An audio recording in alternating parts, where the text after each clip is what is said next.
We're back from the Silver Creek Studios for another episode of Get a Load of This. I'm Jared. And I'm Ryan. And we are joined again by Big Joe. How's it going, Joe? It's going good. Thanks for having me back again. It's a wonderful place. Very large studio. I got lost. Yeah. Security found me again. Yeah. They escort you back. It was a little damning, and nice part about it, he gave me a good wink and a bag of peas, frozen peas. So I should be fine. I'm sitting on them now, and I'm going to be good. Nice. We got to talk to the security team. Yeah. Yeah. I guess I don't look respectable. Well, we thought this time we'd get into some current events. We just had the Oscars the other night, which I really don't give a shit about. Yeah, none of us really give a crap about. For Hollywood. We don't care about the Oscars. I think I'm the only one that watched a few minutes of it. You guys didn't watch any of it, right? Absolutely none. So I appeased the wife, and I watched, I'd say about an hour or so of it. And what I realized is that pretty much everything that they were showing, I had no idea what they were talking about. I'd heard of some of the movies, and one of them I'd seen that the Billboards movie, which is very good, really good movie. Woody Harrelson, I mean, you can't go wrong. Excuse me. And it was a good movie. And but of the other ones, the what's the Shape of Water, the one I think it won Best Picture. I haven't seen it. Heard of it, but I haven't seen it. So anyway, so our movie podcast here is going to suck pretty bad. We haven't seen any of the big movies, so we're going to switch it up, and we're going to talk about shit we know stuff about, which is crappy 80s and 90s movies. Even newer movies. Yeah, even crappier, or even newer crappy movies. Even crappier movies. Crappier new movies, yeah. Like The Departed. Great movie. That was a great movie, yeah. Great movie. And it was an Oscar winner in 2006. Wow, look at that. Wow, look at that. The encyclopedia of movie history that is Big Joe. And I love Mark Wahlberg in that movie. He's terrible in most movies, but he's amazing Ted, in that. Great movie. Ted is an epic. Ted 2 is pretty good too. Ted 2 is it's like Nerds in Paradise, though. When the fucking bear blows his nose off the shotgun. Yeah. That's hilarious. If you haven't seen Ted 2, it is not an epic. It's not cinematic masterpiece, but it's pretty damn funny at times. The apples on top of the building when they're launching apples at the jogger. That's what you get for exercising. Was the comedy club in the first one or the second one? Second one. Okay, give me a location. Ferguson, Missouri. Okay, guys. Something a little nicer than that. Beirut. We're giving you comedy gold here. Anyway, yeah. So I don't know, man. What's your what's you guys' favorite movie from your early teens, childhood? That's a good question. Childhood. Back to the Future, because my mom loved that movie. Yeah. I was gonna say, for me, Back to the Future from the 80s, definitely. All three of them too. But I loved it, not because my mom loved it. I loved it. Well, she liked it, and I liked it. It was good. Yeah. No, the Back to the Future movies were great. I mean, the first one obviously stands above all of them. The third one was kind of shaky, the whole train thing was. They were all good though. It's our childhood, so obviously they have a little bit more special place. Eastwood Ravine, come on, right? Yeah. But did you guys ever see the movie Six Pack? Oh, yeah. Diane Lane. How about you, Jared? So. Let me tell you a little bit about Six Pack. It's got Kenny Rogers in it, of Gambler fame. Dirt track racer. Yeah, and it's got Anthony Michael Hall in it. Yes, it does. And Diane Lane. And I don't know who else. Nobody else. 4 other heathens. 4 other child actors that never amounted to much. But it's about Kenny Rogers is a NASCAR driver. And he's a dirt track. He's a regional dirt track driver. Stock car driver, I think is what they call it. Maybe not. I don't know. We don't know enough about NASCAR. Regional. Yeah. So low level, and he finds this ragtag bunch of kids, and then in a bathroom. Yeah, and then basically that's the premise of the movie. But one of them happens to be a great mechanic, which fits in well with Kenny Rogers' character, and that's about it. But it was sounds amazing. It was not great, but great soundtrack. It is a great soundtrack. But it's my childhood, so I have this spot in my heart for this shitty 80s movie that. You watch it today and it doesn't quite hold up. But the main reason why I watched it so many times is because again, my sister, she's a big focal part of this podcast. It seems like it comes back to my sister. Shout out, right? But yeah, But she would watch Grease 2, and it was the first movie on a VHS tape, and Six Pack was the second movie. I have no idea what the third one was. You could fit 3 on a VHS tape. I don't know what the third one was. We went back to the pool after that. Like that you recorded yourself, or it came that way? Okay. HBO, so like the extended play. Probably didn't. Someone on the staff. It came into my possession, and on the staff. And we had a whole team. While you were out at the subdivision pool. Right. Yeah. It was a block party that day. But the Grease 2 movie. You ever watch Grease 2? Yes. I'm proud to say I have not seen Grease 2. Oh, well, you're missing out, Jared. Let me tell you. No, it's a pretty crappy movie. He's a cool rider.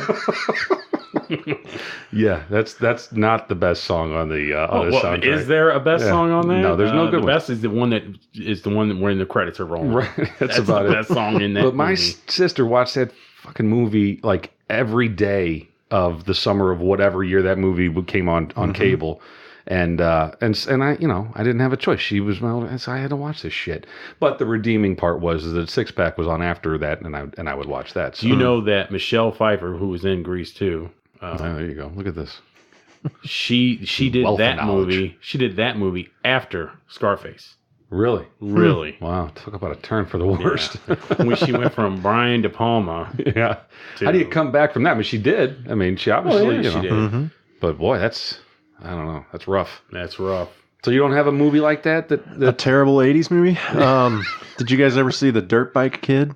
No. Do you remember that? I think it had the kid from A Christmas Story, but he was like... Ralphie? Yeah, it was Ralphie, but he was like... Brian Billingsley? A little bit older, 13. That sounds familiar. And a little known fact about that, son of Barbara Billingsley, mother of the Beaver. Yeah. Nice. Look at that. He is full of all kinds of ridiculous information. Yeah, I'm full of useless knowledge. Yeah, that's good. That's good stuff. I'm going to keep that one in the vault, though. Yeah, I like should. that. Hitler was ticklish, much like the sea otter.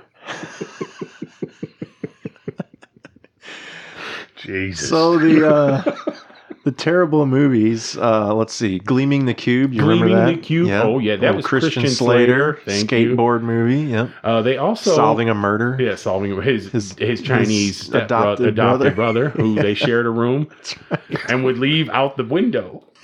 That's right. Great, leave out the window. Thing I remember about that movie at the end when they're going after the murderer, I guess they take Pizza Hut trucks. And they're driving delivery Pizza Hut trucks. That was back when Pizza Hut, you didn't use your own vehicles. You had their trucks. And they're all riding around in Pizza Hut trucks. Yeah. And of course, they're wonderful BMX bikes. Yeah, it's a product placement. Early days of product placement. Maybe Definitely. Not early. Now, wasn't there a Christian Slater movie where he had like a radio station or something? Oh, yeah, that's a good movie. Pump Up the Volume. Pump Up the Volume. That was late 80s, early 90s, right. I'm going to say. But I love that movie. That was a really good one. Pirate Radio? Yeah. Never seen it. I never saw Pirate Radio. That's another I just movie. meant that's what he was doing. Oh, okay. There's a movie called Pirate Radio? I believe so. Yeah. But Christian Slater movie, Pump Up the Volume, well, number one, it was a great soundtrack. Mm-hmm. And it was a good movie. And it was it was the rebellious teenager that was the outcast, and kind of like the probably should have been Anthony Michael Hall playing that character because he always played that outcast teenage kid. That he was busy parking cars at that time, right? Yeah. No, he's probably doing Johnny Be Good. Johnny Be Good. Johnny Be Good. I'm shining. I'm shining. Have you seen Johnny Be Good? I don't know. Uma Thurman's his We have to have a movie night, Jared. We do. I'll pop the popcorn and get out the yellowtail. Well, I have to catch you up on some crappy earlier movies that Cause I was pretty sheltered. We didn't watch. If there was any nudity or swearing, we didn't get to watch it generally. Well, in Pump Up the Volume, there was a great scene where what's the girlfriend's name in that movie? Don't know that movie. Yeah, it's a good one. I can't remember her name. And but anyway, you get to see her muffins there. And I probably saw the edited for Stripes. Channel 11 version. When John Larroquette is watching them all shower. Oh, I wish I was a loofah. Yeah. Stripes is one of my favorite movies of all time, along with the Blues Brothers. Those two were kind of epics of my childhood, and again, Stripes on VHS. My uncle recorded it from HBO, and I don't know what else was on that one, but it had boobs in it, and that's the only reason that I watched it, because it was rated R and it said nudity at the beginning of HBO movies. It said it's like strong language, nudity. I'm like, I'm watching that. They would always warn you what was going to be in it, but really it was like informing you of. It was a warning for parents. Right. It was just a guide for us. You know, like, you might want to watch this because there's some boobs. And that's nice. I don't know if this isn't a childhood movie, but getting later on it, like movies like Waiting. That's a great movie. Yeah. Very funny, very informative. Ryan Reynolds, right?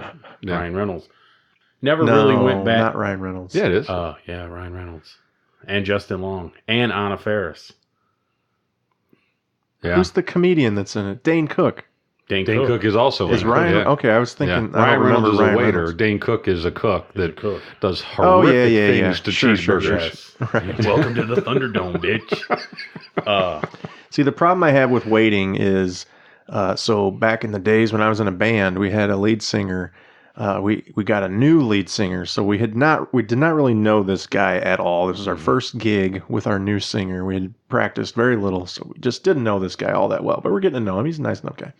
But he had seen Waiting, apparently, and he thought it would be funny to whip his junk out in front of all of us and get us to stare. Oh, my God. I'm like, dude, not cool. The brain. Not cool. No, I don't want to see that. And he just thought it was hilarious, and everybody would want to see him whip his balls out. Did you and look? I didn't. Did you? Hell yeah. Did he kick you in the ass? Kick you in the ass? Oh, yeah. I fell for the whole thing. Yeah, yeah. Hook, line, sinker. But little do you know that security's waiting outside for Joe, and they're going to show him the bat wing. Yeah, we're going to have to show them the bat wings clearance. It's ridiculous. So I always hated that movie for that reason. But yeah, that was a pretty funny movie. But Ryan Reynolds kind of went on he went up and a little bit of a roller coaster career. I think. I mean, he had Waiting, and then he did. What did he do? The Green Lantern, which wasn't. Well, that was terrible. That wasn't very good. But now he's back, and he's. Deadpool. I don't know. Yeah. I mean, I remember him. He did a TV show before that called Two Guys, a Girl, and a Pizza Place or something. And he played a doctor in that, and he was hilarious. Now, it only lasted about a season, and my wife is a huge Ryan Reynolds fan. Just he's a funny dude. Deadpool's appearance, great. But I doubt she's maybe she saw Deadpool, but he's a handsome fella, certainly. Yeah, And he's got a great name, so you can't go wrong. He's pretty much set. I don't think he can do any wrong at this point. So other older movies, though. I mean, you gotta like Weekend at Bernie's. Yeah, it's a good one. It's not a great movie. It's good. Oh, that's class. That's wonderful. For Weekend at Bernie's 2, how bad did that corpse have to smell? I don't know about that. And they were in Jamaica too, so it was balmy. Yeah. He was in and out of the water a lot, I remember. So. You know what I watched last night? I was flipping through the channels, and The Godfather 2 was wrapping up on AMC, and so I got the hankering to watch. So I actually went to Netflix and watched The Godfather from start to finish, which I don't think I've ever actually done. Really? I've seen every piece of the movie, but I've never watched it from opening credit to closing credits. And I did watch the whole movie. And not to get too theatrical here, but Francis Ford Coppola was an amazing guy and a genius. There's one scene, and so you guys know about the symbolism of oranges in the movie The Godfather. I don't know. So every time you see about it, so every time you see you're going to hear about it. Oh yeah. So every time you see an orange, usually death is in the air, and someone will die very soon. And I can only think of one scene with an orange, but which one? Well, when at the Vito Corleone, he scares the little kid with his orange, right, with the orange in his mouth. Right. Yeah. So earlier, whenever he's shot in that movie, whenever he almost dies, he actually is buying fruit from a street vendor, and as he's running to get to safety, he knocks over a cart full of oranges. And it all scatters on the ground. And then there's right before. What's his name? The old Sonny Corleone, right before Sonny Corleone. Where do the oranges fit with James Caan? Well, where James Caan was going, where Sonny Corleone was going, was to kill his sister's husband because he had beaten her up again. And that scene is all like shot, and there's a lot of oranges. Or not orange, the fruit, but the color orange is all Sounds like over you're that making scene. this up. I'm not. Look it up. Google it. It's on there. Godfather. This is something Coppola was really going for. He pulled up a toll he was at like the Causeway toll booth. And, And there was some orange hues in the air. It wasn't just hues. I mean, it was obvious. When you know and you look back at it, you'll see like, oh yeah, there's a lot of fucking orange in that shot. It's like the walls are orange. So is that a thing, or did Coppola just decide, I'm going to pick this color and go with it? I think it's a thing. I don't know. I mean, he had his symbolism. Why why his reasons were, I don't know. Yeah. But so the other thing, so I knew about that one going into watching it this time, But as I'm watching near the beginning of it, whenever Vito Corleone is shot, the son Pacino, Michael, thank you, is walking with his girlfriend Kate. How do I know her name and not his name? But anyway, they're walking down the street, and his girlfriend or wife, maybe whatever, she says, "Oh, look at the paper," and he picks up the paper and it says "Mafia boss presumed dead," and so you may recall he joined the military. He was trying to get away from the mafia. This is a super analysis of this movie. I'm going way too deep. Sorry. Anyway, he's bumped in the background by a lady walking by him on the street who happens to be wearing a military uniform. So my theory on this is that that Michael Corleone was distracted by the military and a woman and trying to get away from his family by these distractions, and that woman in a military uniform was knocking him back into the family. What do you think? Maybe I went too deep on that. I don't know. That's a stretch, Ryan. I think it lost me in oranges. Yeah. But here's the thing. Would Francis Ford Coppola have, I mean, what are the chances that you're going to have some lady walking down the street and bump into your starring character in a major scene of the movie? Right. It's not by chance. So I think Coppola there, but I Googled it last night and I'm like, someone else had to have noticed this. Can't find it. I don't know. Maybe I'm not Googling it's good not enough. A thing. I'm pretty sure it's Go a on thing. the dark web. That's where you should see it. All I'm getting is social security numbers. I don't know what the hell I'm doing here. All right, I probably lost you guys. Sorry about that. But hey, you know what? If anybody goes back and watches that movie and you see him look at the paper, you're going to see it and you're thinking like, maybe I'm onto something. I don't know. Maybe I'm not. Maybe I just wasted 8 minutes of our time. So does your wife like mafia movies? Or nah, I think she movies? Likes them the first time we watch them. But I think my wife likes them because she knows how much I like them. I love them all. Goodfellas. You watch them every time they come on, though, right? Every time. Does she watch them? Yeah, she will. I mean, too. Kristen hates them. She can't stand mafia movies. Doesn't want to be in the room. If I'm watching them, I don't know if it's just the machismo or the gun violence. What. Yeah, I'm not sure, but it's the guns. That's what it is. But she's not a fan. Yeah, I like them. What's your favorite? Probably Goodfellas. I would say Goodfellas over The Godfather. See, and then I also even like Casino. Yeah, Casino. That's great. Yeah, over Godfather, I would say Goodfellas. Yeah. See, I like gangster movies, like urban gangster movies. Right. I've always liked Juice. Okay. Gridlocked. Those are older ones. What's the one that takes place in East St. Louis? Trespass. No, with that's Ice not Cube. what I'm thinking of. And they're Cuba, in the building. Gooding Jr. That's not an East. You talking about? Boys in the Hood. That's Cuba Gooding Jr. No. Maybe it is Trespass. In a building? Yeah, it's in a building. That name's not sounding familiar to me, but anyway. Okay. We'll Google it. Yeah, we'll get back to you on that one. So you're into the gangsta movies too. Too, yes. I'm in all of them, yeah. I like them. But Goodfellas is kind of the pinnacle, I think. I mean, everybody thinks The Godfather is, but I think for the one that The Godfather's great. It's a 3-hour movie though. It takes some commitment, and then Godfather 2 is also 3 hours. You know, I mean, so was Casino though. Yeah, was it that long to see? But and Goodfellas is no short film. It's a long either. movie too. I guess you're right, but I don't know. It seems like Goodfellas. Maybe it's because it's from my generation, and it spans over 30 years. Right, but it came out whenever I was alive. Is my no, point. I know it came out in 90. But that's why I think I like it, is because it's more current, I guess, as far as cinema goes. But no, it's great. And now there's a movie coming out with Joe Pesci and De Niro and Pacino. But they're Irish, Mom. Right. It's called The Irishman.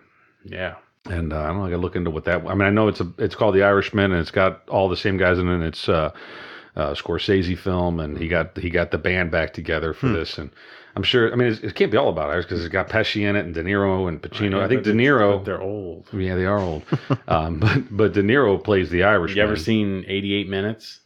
No. That's a De Niro, or not a De Niro, Pacino movie. Yeah.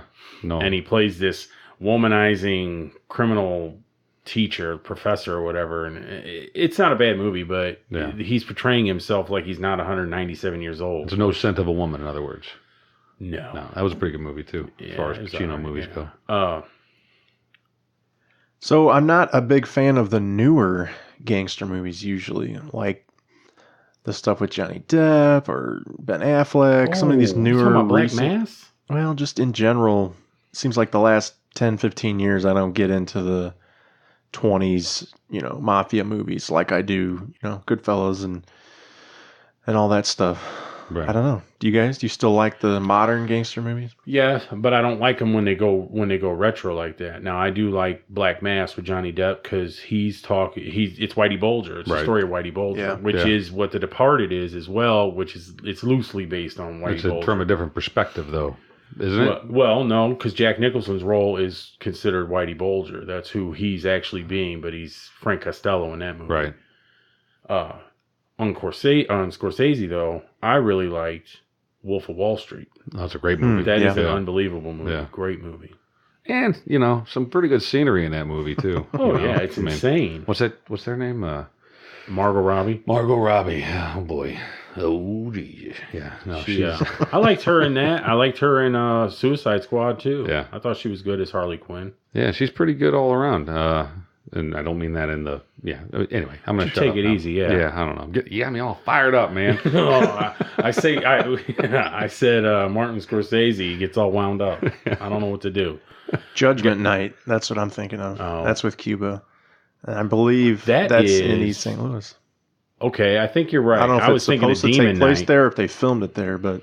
Yeah, that's where they take the wrong turn on the way to a boxing match or something, and there's some kind of like drug Vacation. dealers. I've seen that movie. I know what you're talking about. Yeah. Yeah, that's got a ton of. That's got Emilio Estevez, Dennis Leary, Jeremy Piven. We should all watch that movie. It's good. Yeah, we should get movie night. We're gonna pop popcorn, get the yellow tail, the yellowtail. Everyone's wearing their Walmart jammies. Mm-hmm. We get our Snuggies. Yeah, that's right. That's a bad visual. Yeah. I'm not going to be able to make it. Tied up that night. Yeah. While we're talking movies, we got to get into Star Wars.